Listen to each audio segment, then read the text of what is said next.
If you've been taking a blood pressure pill every single morning for the past year, Amlodipine, Losartan, or Lisinopril, how confident are you that you truly understand what that pill is doing inside your body right now?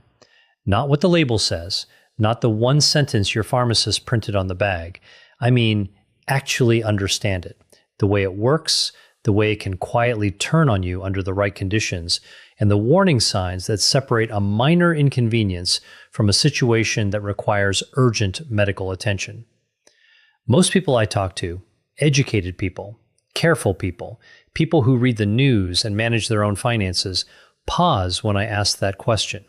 And that pause tells me everything. Because here's the thing. These aren't weak medications. These aren't vitamins.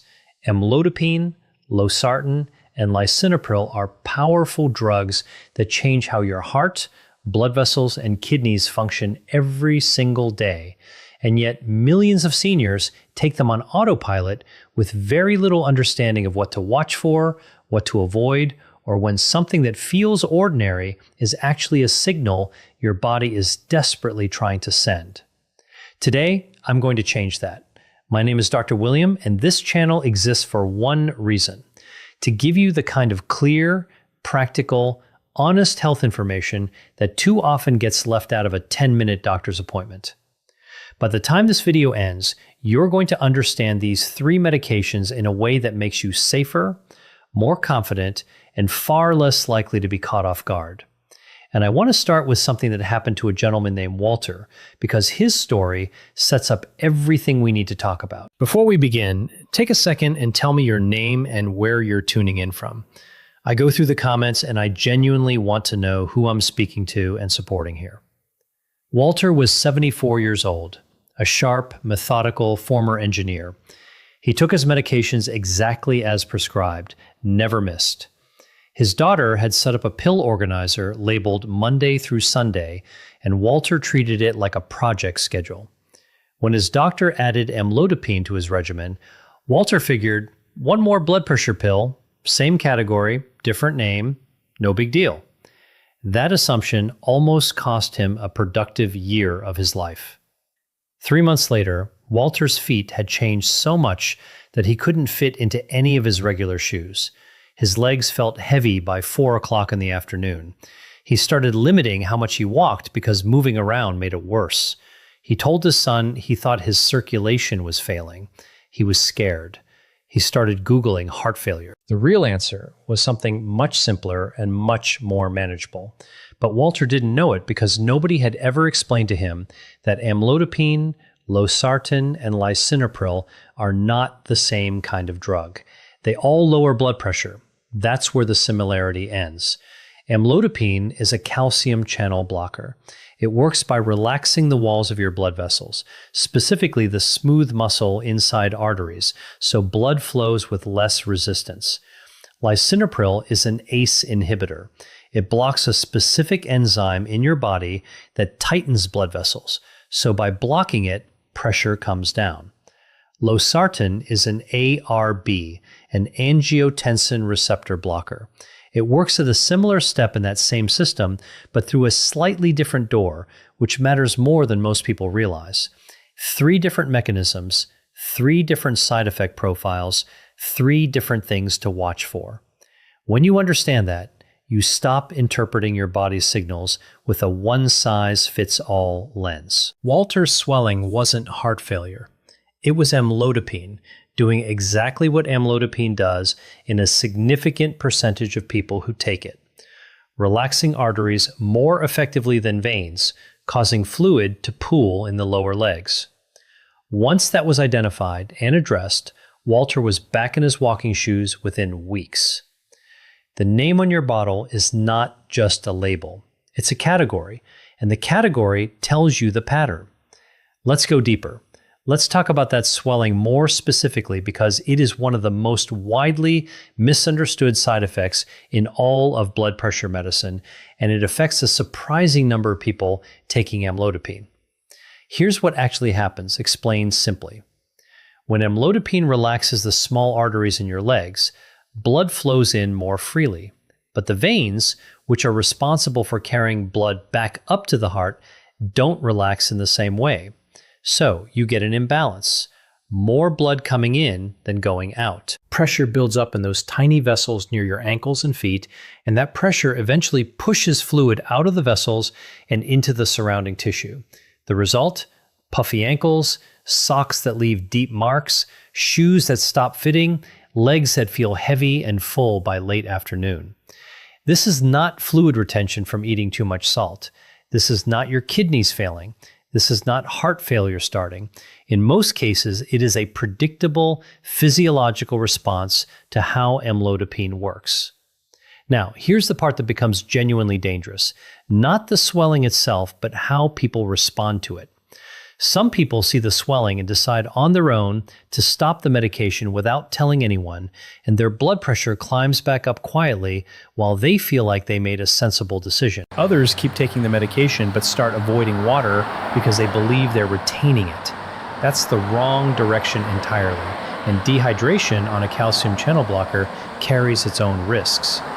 Some people, like Walter, simply endure it in silence for months, reducing their activity level, assuming the worst, and losing quality of life unnecessarily. The right move, the move I want you to remember, is this. Leg swelling on amlodipine is a conversation your doctor needs to know about. Not because a drug is necessarily wrong for you, but because there may be adjustments, alternatives, or strategies that make it far more manageable. Elevating the legs, timing of doses, or in some cases, reconsidering which medication fits your body best. Those are all options, but none of them happen if you suffer in silence. If you or someone you know is taking amlodipine, drop a comment below. Have you ever noticed that heavy, swollen feeling in your legs by the end of the day? You might be surprised how many people are quietly going through the exact same thing. Now, let's talk about lisinopril and the most notorious side effect in the ACE inhibitor family, the cough. Not a wet cough, not a productive cough, a dry, scratchy, relentless tickle in the back of your throat that tends to be worse at night and doesn't respond to cough drops, lozenges, antihistamines, or anything else in your medicine cabinet. Here's what makes this one so tricky. It often doesn't start immediately. Some people develop it within the first week. Some take 3 or 4 months before the cough appears, and by that point, the connection to lisinopril never even crosses their mind. They've been on the medication for months without issue, so they blame dust, allergies, a lingering irritation after a cold, or acid reflux. I want you to meet Evelyn. Evelyn was 71, an avid gardener, and she assumed her cough was from spending time outdoors during pollen season. It was late spring when it started, which made the timing seem completely logical.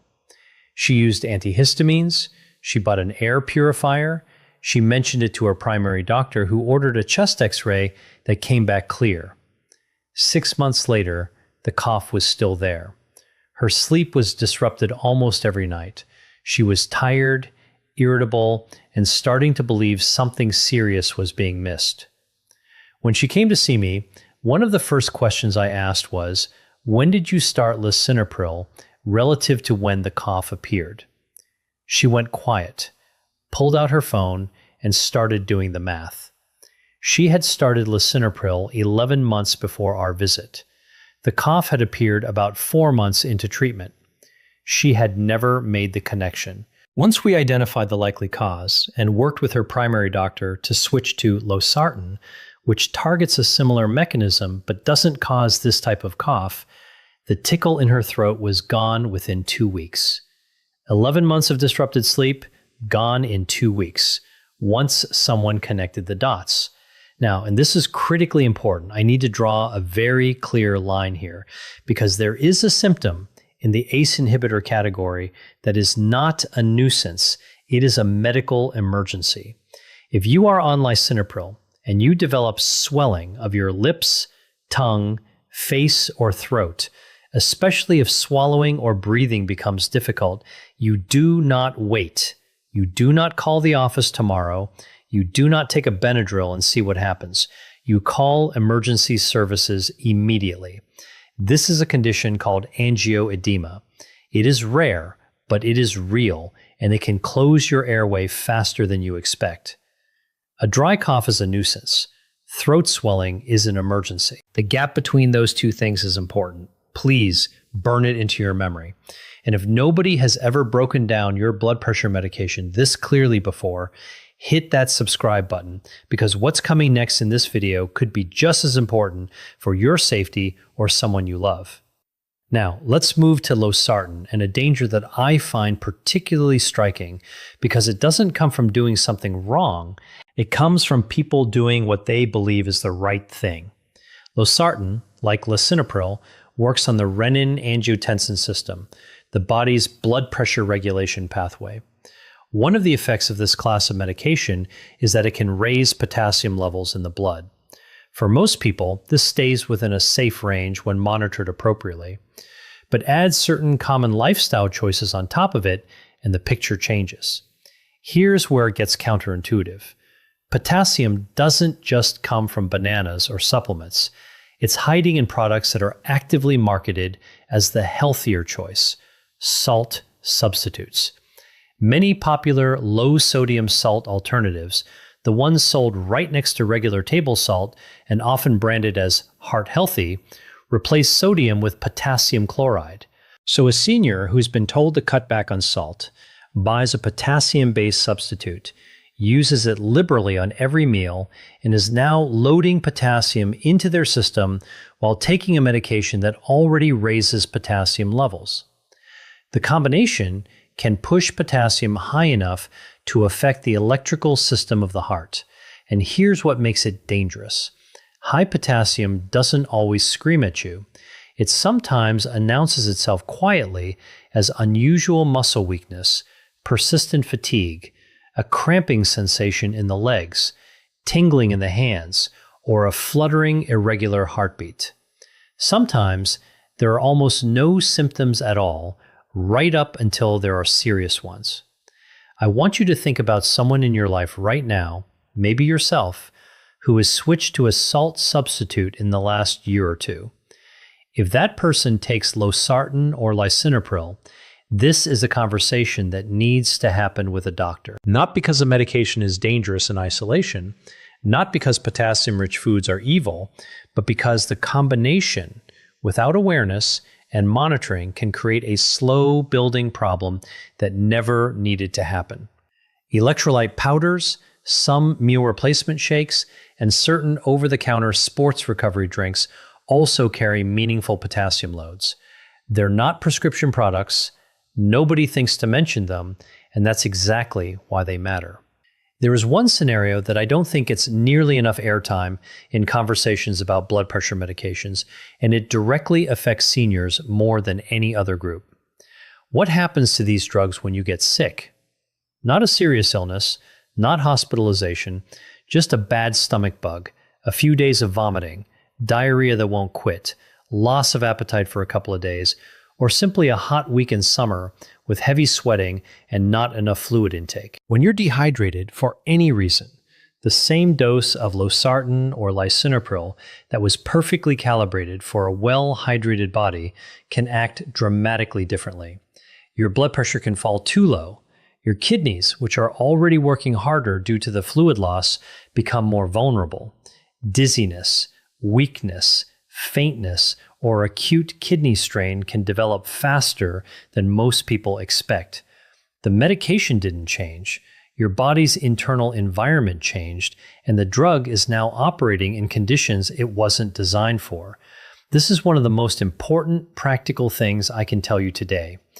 Illness changes the rules, and if you don't have a plan for what to do when illness hits, whether to hold a dose, when to call the doctor, what symptoms should trigger a visit, you are leaving a significant gap in your safety.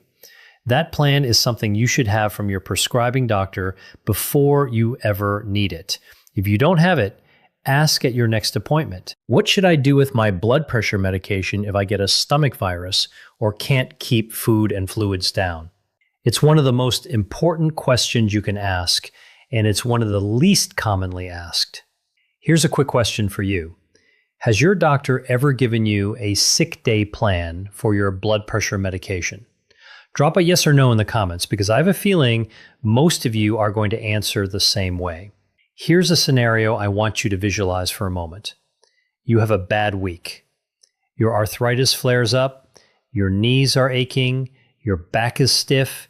You head to the drugstore and pick up ibuprofen, something you've used for years, perfectly ordinary, something from the shelf that anyone can buy. Now you're taking Lisinopril or Losartan. Maybe you're also on a diuretic, a water pill for extra fluid management. This combination, when used regularly, can meaningfully reduce blood flow to your kidneys. And in the context of even mild dehydration, the risk of kidney injury rises substantially. This is not a hypothetical rare scenario. It is one of the most common, most preventable situations I see. And the reason it slips through is simple. Patients don't think of ibuprofen, naproxen, or similar over-the-counter anti-inflammatory medications as real medications in the same category as prescriptions. They're just something from the drugstore, something for the pain. But your kidneys do not distinguish between prescription and over-the-counter products. They respond to chemistry. If you routinely use anti-inflammatory pain medications for arthritis, joint pain, or back pain, and you take any of these 3 blood pressure drugs, please have that conversation with your doctor. There are often safer alternatives: acetaminophen, topical treatments, physical therapy approaches, or other options that don't carry the same kidney risk. You don't have to simply endure the pain, and you don't have to silently accept the risk.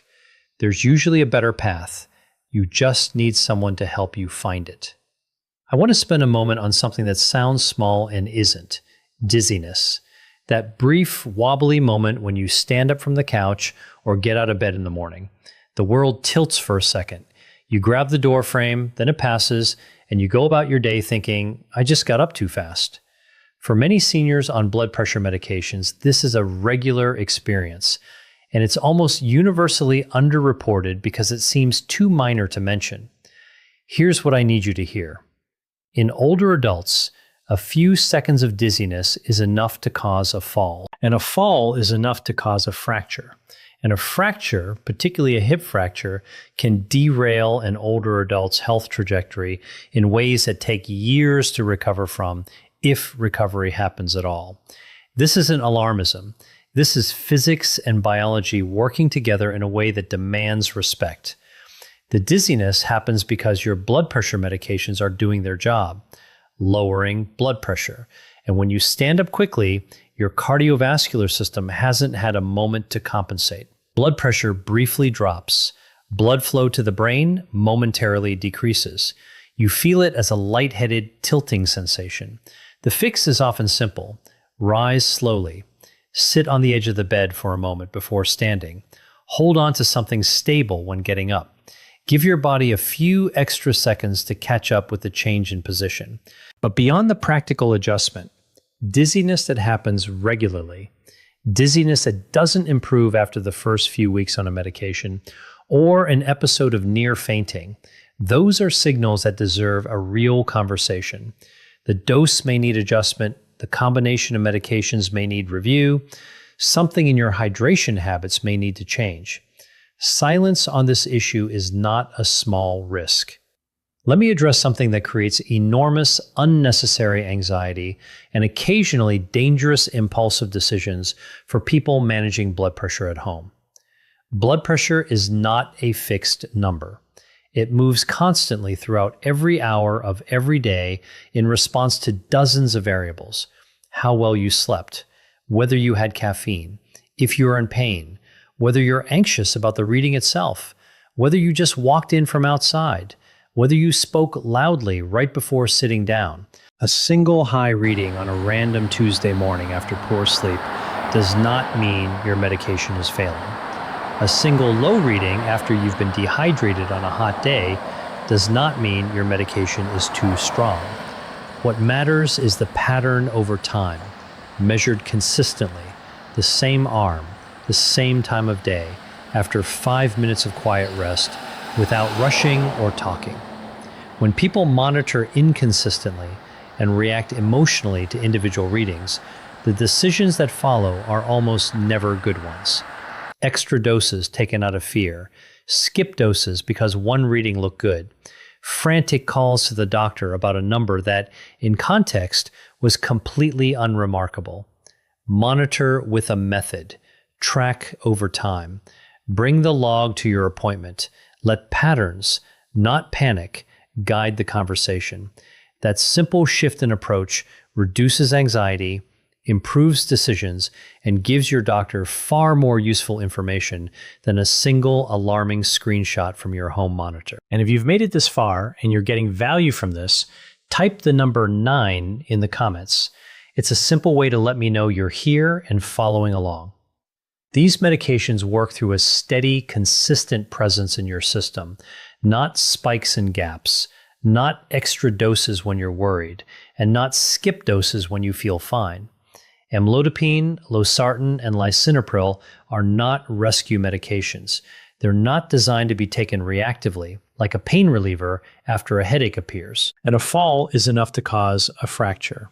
And a fracture, particularly a hip fracture, can derail an older adult's health trajectory in ways that take years to recover from, if recovery happens at all.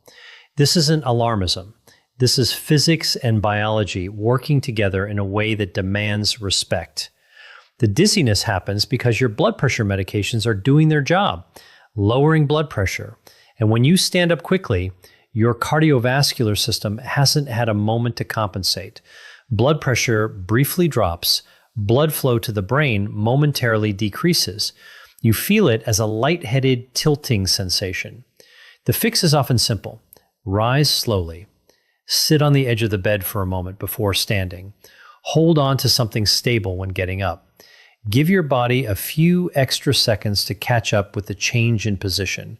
But beyond the practical adjustment, dizziness that happens regularly, dizziness that doesn't improve after the first few weeks on a medication, or an episode of near fainting, those are signals that deserve a real conversation. The dose may need adjustment. The combination of medications may need review. Something in your hydration habits may need to change. Silence on this issue is not a small risk. Let me address something that creates enormous unnecessary anxiety and occasionally dangerous impulsive decisions for people managing blood pressure at home. Blood pressure is not a fixed number. It moves constantly throughout every hour of every day in response to dozens of variables. How well you slept, whether you had caffeine, if you're in pain, whether you're anxious about the reading itself, whether you just walked in from outside, whether you spoke loudly right before sitting down. A single high reading on a random Tuesday morning after poor sleep does not mean your medication is failing. A single low reading after you've been dehydrated on a hot day does not mean your medication is too strong. What matters is the pattern over time, measured consistently, the same arm, the same time of day, after 5 minutes of quiet rest, without rushing or talking. When people monitor inconsistently and react emotionally to individual readings, the decisions that follow are almost never good ones. Extra doses taken out of fear, skip doses because one reading looked good, frantic calls to the doctor about a number that, in context, was completely unremarkable. Monitor with a method. Track over time. Bring the log to your appointment. Let patterns, not panic, guide the conversation. That simple shift in approach reduces anxiety, improves decisions, and gives your doctor far more useful information than a single alarming screenshot from your home monitor. And if you've made it this far and you're getting value from this, type the number 9 in the comments. It's a simple way to let me know you're here and following along. These medications work through a steady, consistent presence in your system, not spikes and gaps, not extra doses when you're worried, and not skip doses when you feel fine. Amlodipine, Losartan, and Lisinopril are not rescue medications. They're not designed to be taken reactively, like a pain reliever after a headache appears.